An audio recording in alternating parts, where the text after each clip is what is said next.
Babalikan na naman ng mga adik. Tingnan nyo tong kasalubong ko. Huling-huli oh.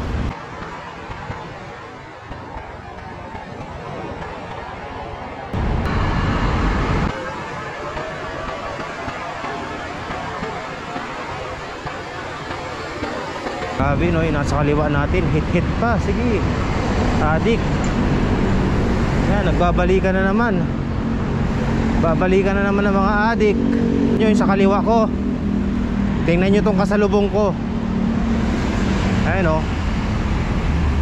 Oh, huling-huli o.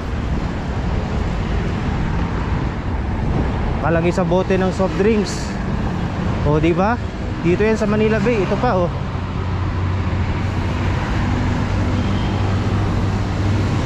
Nagbalikan na mga adik ngayon. Dito tayo ngayon sa may Luneta. Sa kabila. Malapit dito sa may Quirino Grandstand. At yan, madami no. Madami yung mga nagko-comment sa atin iba't ibang lugar na kung sakali nga na totoo at tuloy yung magiging rally ng Iglesia ni Cristo ngayong January 13 ay marami ang sasama. Milyon-milyon yan sigurado. Pati nga yung mga hindi kaanib ng Iglesia ni Cristo ay gusto ring sumama sa gagawing rally na ito. Kaya humanda na po ang Maynila this coming January 13 no? Pero yun nga, sabi ko sa inyo, hindi pa naman natin alam kung yan ay totoo nga. Pero yan, abangan natin yan. Sigurado marami ang sasama sa peace rally yan no? ng Iglesia ni Cristo para suportahan ang hindi pagpapa-impeach kay BP or suportahan yung sinasabi nila na sayang lang kapag sayang lang ang oras kapag itinuloy ang impeachment kay BP Sara. So yun yung ating abangan.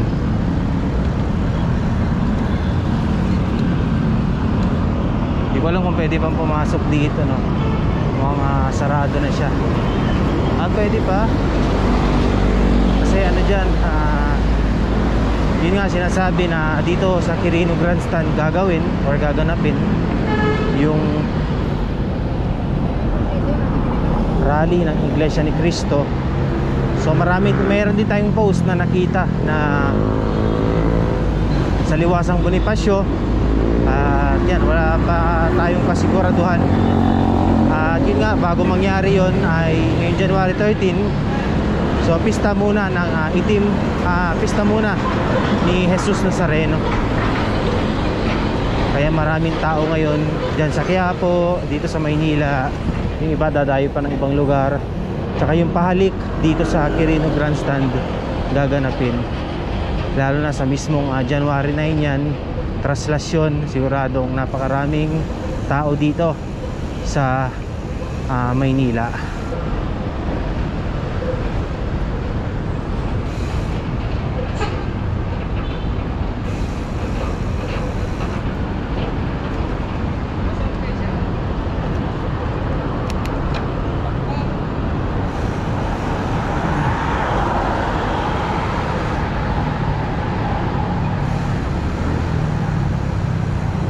Tapos meron tayong nabasang article sa Facebook, isang post yan ng isang di ko na nabasa kung sino, na alam nyo ba na nagtipon din ang Iglesia ni Cristo noong taong 1975. So sinasabi din nila na ito daw yung people power no, or silent protest, silent people power noong 1975. Nung ang nakaupo pang presidente ay ang tatay ni BBM. At kung matatandaan ninyo, taong 2015 din nang magkaroon ng protesta ang Iglesia ni Cristo dyan sa EDSA. Hindi ko alam kung yun ay yung tungkol ba kay De Lima noon. Kita nyo kung gaano karami yun. At saka alam nyo naman na ang Iglesia ni Cristo talagang nagkakaisa yan solid yan, solid kung sumuporta talaga. Kaya expect natin na this coming January 13 nga ay marami ang pupunta niyan dito sa Maynila para suportahan. Ayan. So yun ang ating abangan.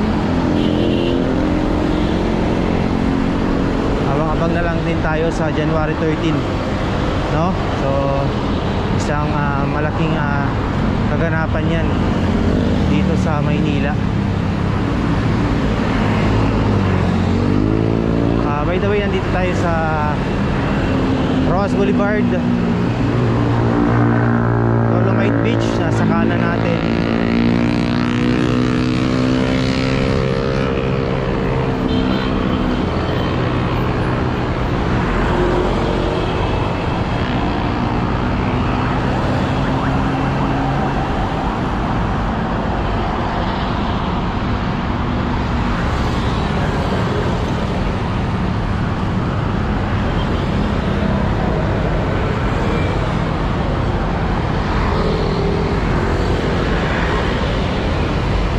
Kita nyo kanina, di ba?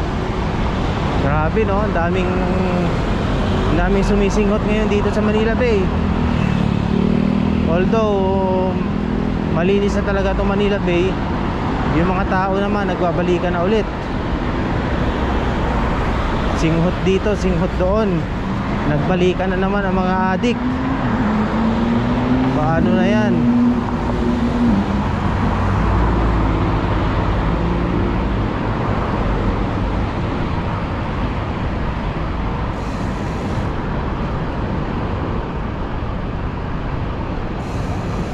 Ayun, oh, nandito pa rin to, kanina pa to. Yan, nakaputi na yan. Sumisinghot yan, kunyari nakalagay sa panyo. Pero nasa plastic yan. Bata pa, oh. Nagasalita na mag-isa. Yan ang epekto ng mga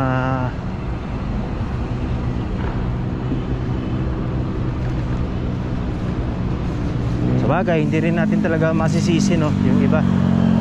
Minsan dahil na rin sa problema, iba't ibang problema. Pero kung sana yung gobyerno natin maayos at nakapag-provide ng trabaho sa lahat ng Pilipino katulad ng ibang bansa, baka hindi malayong maging zero addict itong ating bansa. Kaso wala, kinukurakot ang pera ng taong bayan.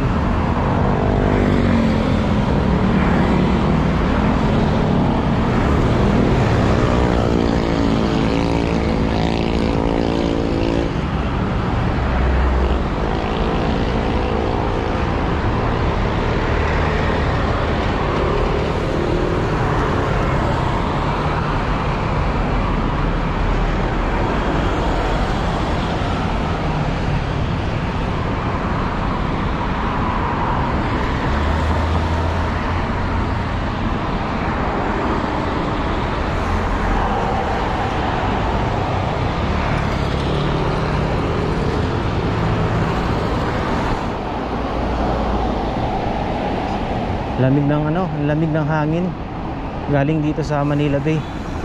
Habagat siguro. Ang lamig. Parang natunaw na yelo. O uulan. Medyo makulimlim ang kalangitan.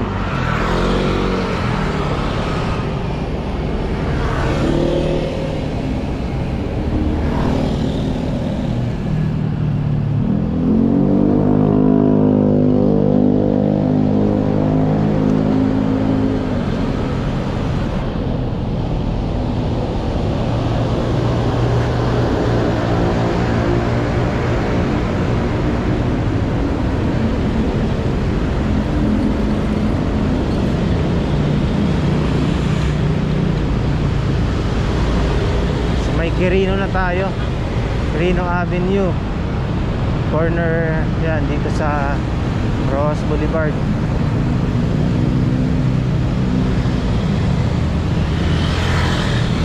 Balik kakaliwa tayo dyan.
natin, Manila Zoo.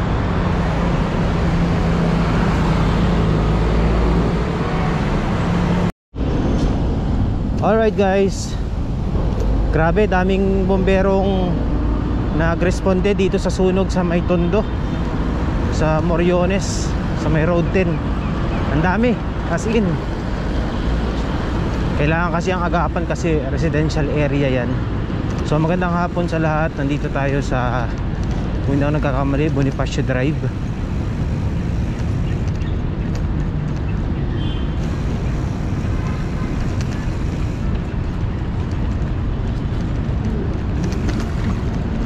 Dito tayo ngayon sa may napakaganda at napaka-preskong daanan, no?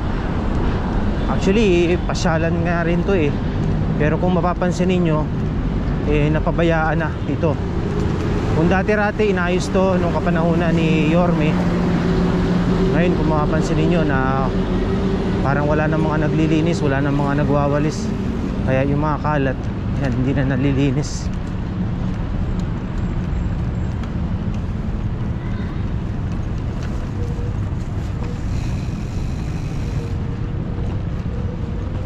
Ayan o.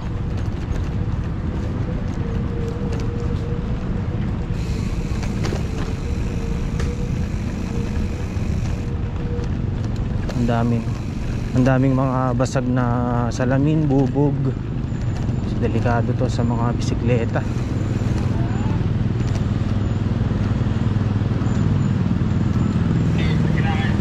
Lalo na sa gabi. Ilang beses na rin ako nakadaan dito. Nako, pagka dilim-dilim, oh, yung daming bubog. Delikado.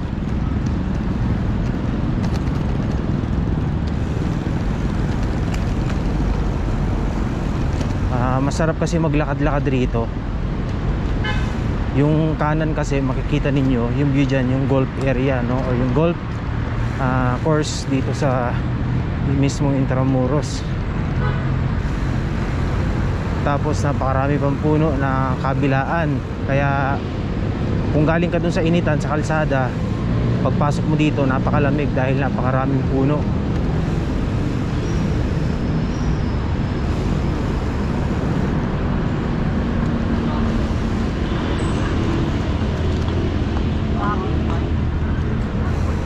Kaya masarap pumadyak dito, or masarap maglakad kung galing ka ng trabaho. Dati may ilaw rin dito, natatandaan ko. Sa gabi may ilaw rin dito, pinaayos to. Pero ngayon wala na. Kaya pansin nyo, pagdaan nyo rito, or dyan kayo mapadaan sa mismong main road ng Bonifacio Drive, napakadilim sa bahaging ito.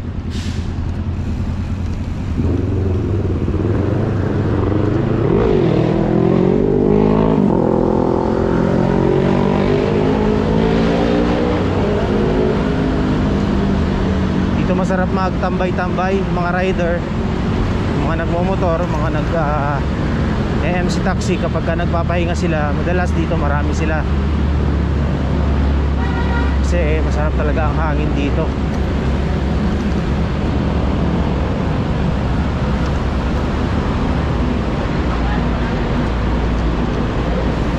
Yun nga lang, talagang doble ingat na kahit na ganitong umaga, maliwanag. Sigurado ako meron pa rin mga nambibiktima rito ng mga hold up, yan, nang i-snatch. Kaya doble ingat sa mga magtatangkang maglakad rito, lalo na sa gabi. Naku, napakadilim, wala ka ho talagang makita.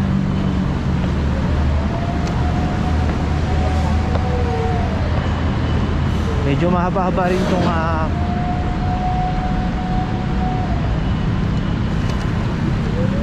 ano na to, babaybayin natin dito. Wala na, no, sira na yung mga halaman. Kung nyo mapapansin, pag dumiretso ka dito, ayan, yan na yung Delpan, Road 10, Padivisoria, Pabaseco.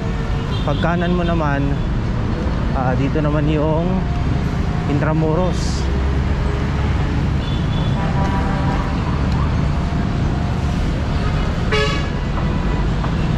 Medyo traffic ngayon kasi may sunog ngayon dito sa Road 10. Kaya ang dami sasakyan. Bila nyo, dahil mga nagpapahinga dito, no?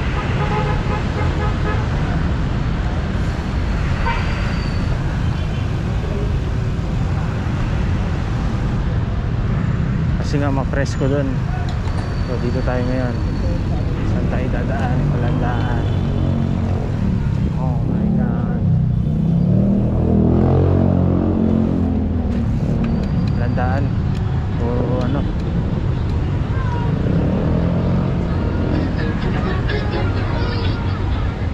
Ito, mapasok na tayo ng Intramuros. Ganun lang kabilis. Mainit na ulit.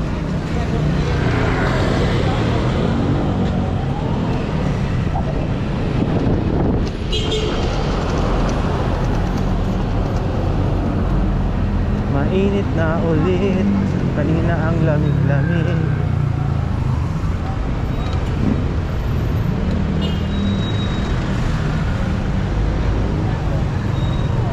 Parang napapansin natin ngayon dito sa Maynila, no? Mukhang nagbabalikan na naman. Ito pala yung part ng Intramuros na bawal ang kahit na anong motorsiklo, except sa mga naglalakad, nagja-jogging at mga nagbibisikleta. Oh, may kinakasal pala dun.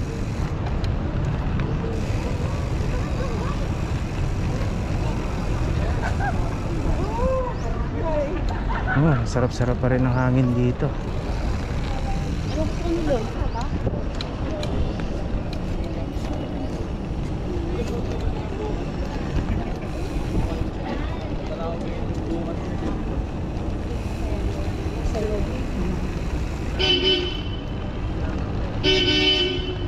Tsaka pansinin nyo, no, yung pavement rito, lahat yan naka bricks. Oh my God, ang dami kong nakikita ng mga politiko ngayon. Halala na ba? Eleksyon na ba? Kampanya na ba? Sa EDSA, dami yan. Pati mga bus tinadtad.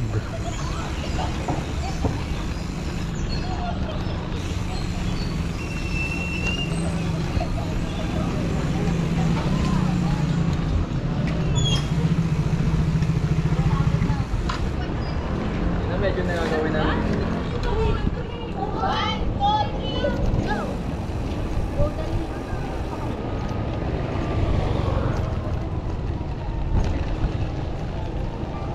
Bakit may motor?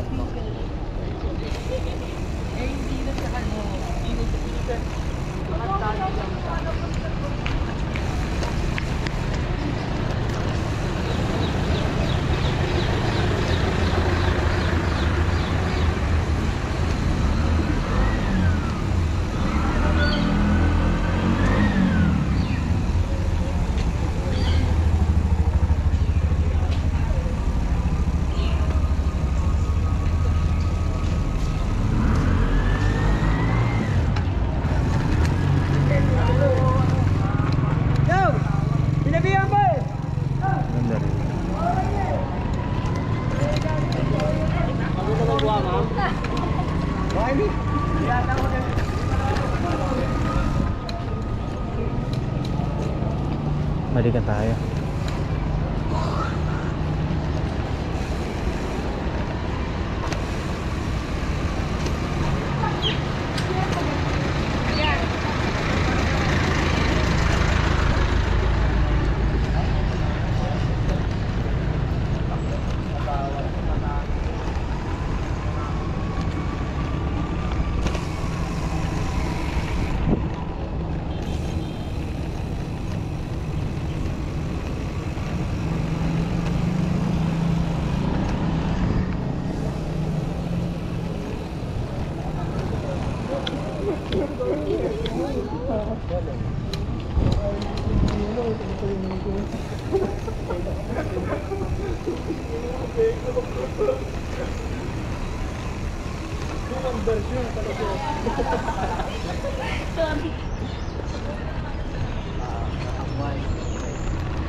problema ron?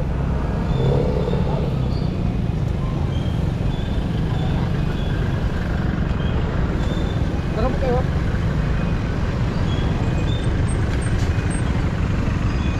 Up!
Dito malinis oh.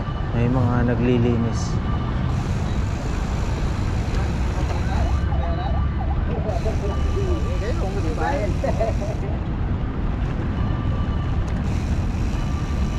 Mga ano yun? Nakita nyo na yan? Scam yun. Kunwari bebenta yung relo na ano, pero hindi naman yung legit. Baka nga nakaw pala, nakaw yung mga ganong relo. Kaya kapag may mga nag-alok sa inyo dito sa Maynila ng mga ganyan, iwas na kayo. Maraming loko dito. Ilang beses na ako din dito. Simula nung sumampa tayo ng Maynila, na budol, na hold up. So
Leverisa Street, corner Quirino.